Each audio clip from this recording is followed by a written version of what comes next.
So as you guys may already know, my name is Brian Foster, and I stand before you to talk about my involvement in GC and as a youth activist, right? But before I get into that, I'm just gonna go into like a little bit about myself, about my bio. So for parts of my childhood, I grew up in the Dominican Republic with my mother.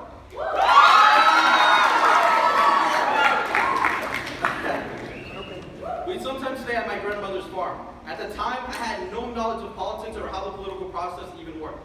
You know, because I was a kid. But the closest thing to politics on the farm was whether or not my mom used too many spices, or whether or not the farm animals were plotting against us. After moving to the U.S., I revisited my home country, except this time it wasn't home, or at least it didn't feel like home. It was so bad that any tourist could walk through the barrio, the ghetto, naked for 2 blocks without realizing that their clothes were stolen. You also had a huge military presence in the community. Humvees would roam the ghetto with a .50 cal ready to shoot anyone outside their homes past 11 p.m. This was implemented to prevent drug trafficking, burglary, and particularly theft during the night. I felt helpless here to try to make change to this horrible situation. This was a country where you could not stand up, have a voice heard, or make any change as a citizen. Returning to the Dominican Republic gave me a new appreciation for the country I was now a part of, the U.S. The U.S. is a place where we have a democracy, where we can engage in politics to try to fix the problems in our community. So fast forward, and here I am on the stage. Why is this curly kid, like this curly-headed kid up here talking? Well, a group of my friends and I thought it would be effective to organize a walkout, the one on March 7th, to combat the recent Boston Public School budget cut proposals. At first, we were unaware of the outcome and were baffled by the amount of students, teachers, and families that came out to support. Over 3,500 students alone.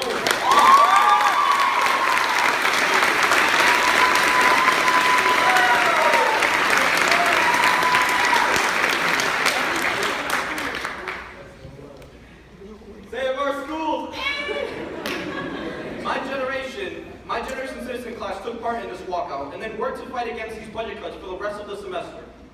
We met with our city council member, T.O. Jackson, and other leaders in the community to share our message about the need for education justice. Despite the obstacles in organizing the walkout and persisting in fighting for the issue in my GC class, what kept me dedicated and many other students was the message that we wanted to send across the city of Boston. A, that the youth has a voice, and that B, we will not stand or succumb to this injustice.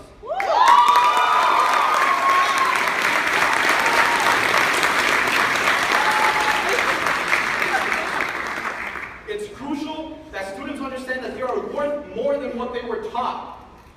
The youth are just as part of the community as anyone else, and we must participate and engage in political change, because at the end of the day, we are the future of Boston.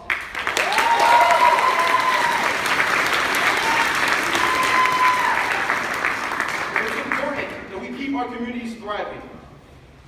But this can only happen if we place education as our main priority, which is why our GC class and also many Boston youth have focused this year on this issue. Education is key, and without it, we cannot know what issues lie behind doors.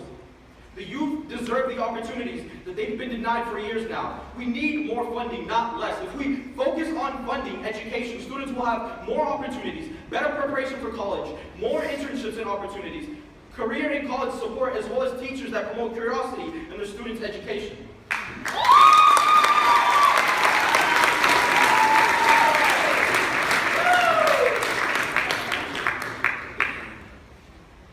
Nelson Mandela once said, "Education is the most powerful weapon which you can use to change the world."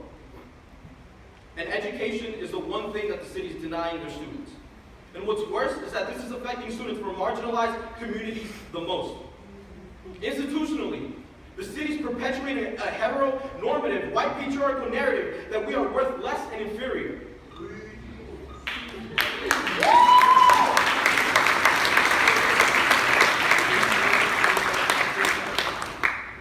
Sadly, I don't have a success story for you. I've lived my whole life side side-by-side violence, even living in Boston, coming from the Dominican Republic. And for years, I've been telling myself that at least it's not the Dominican Republic. At least it's not home, but this was my new home. I grew tired of telling myself that, because the more I became comfortable with the violence in my community, the more mothers in my community had to be comforted after the loss of their children. I don't live in a neighborhood. I live in the projects. Projects that test to see how many Black and Latino lives are lost, how many women are beat, how many kids spiral down a violent path.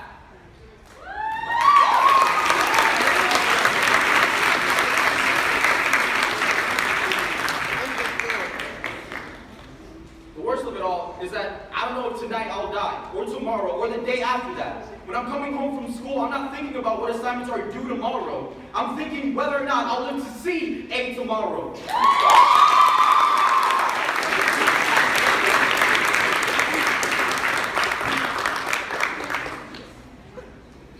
When my mother asked me to promise her that I'll be safe, it pains me to know that I can't.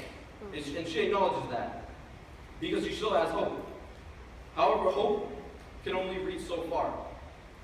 And I'm tired. I'm tired of living in fear. I'm tired of having to walk over the bloodshed on the pavement. I'm tired of watching the youth die in my community. And I'm tired of praying. My knees hurt. And I'm standing up and telling others to fight for justice.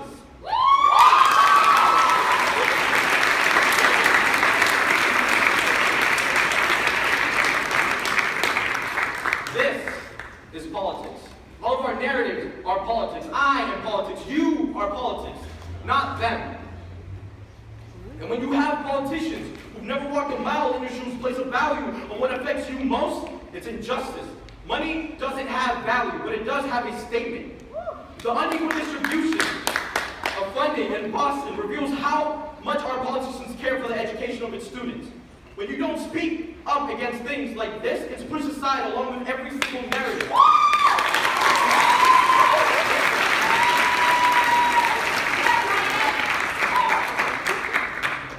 Education is where change begins, and change is what keeps our communities alive.